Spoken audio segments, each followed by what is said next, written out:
Hello भैया, हम singer मधुर मुरारी भोजपुरी गाए। आप सब भोजपुरिया भैया लोग के पैर छू के प्रणाम करतनी। एगो हमारे काल रिलीज हुई सावनी सॉन्ग, ओके देख हम लोगों और ढेर सारा प्यार आशीर्वाद बनावे के बाद अगर वो लोग की आवाज अच्छा लगी तो कमेंट में लिख हम लोग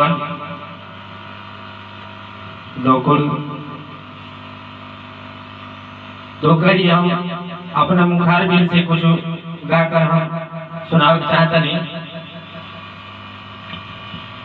गौरा हो गौरा काहे बड़ी सूतल, छोड़ते सवन बारू हमरा से रूसल।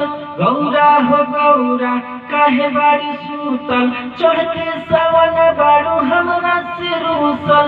हमरा न कुछ बुझाता वे हो, हमरा न कुछ बुझाता वे हो। अरे भंगिया से नहीं नशा चढ़े हो, पीस के धतुरवा पिया न हो। अरे भंगिया से नहीं नशा चढ़ हो, नशा चढ़ हो। गौरा धतुरवा पिया न हो। भंगिया से नहीं नशा चढ़ हो, नशा चढ़ हो। गौरा धतुरवा पिया न हो। गाना हमारे काले रिलीज हुई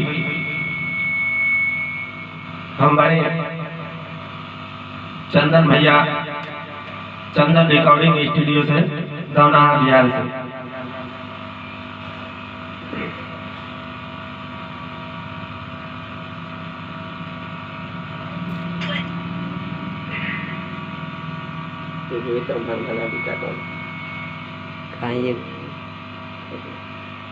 दिल्ली गुजरात बम्बे गोवा चाहे झाझा, दिल्ली गुजरात बम्बे गोवा चाहे झाझा।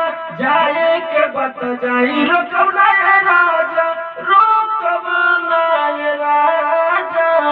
दिल्ली गुजरात बम्बे गोवा चाहे झाझा, जाए के बत जाई रोकब ना ये राजा। अंतर मंतर जादू जंतर डोना कसिले कि पिया मोरा जाऊं चल कलकतिया मुहा सवतिया बसले। कि पिया मोरा जाऊं चल कलकतिया मुहा सवतिया बसले।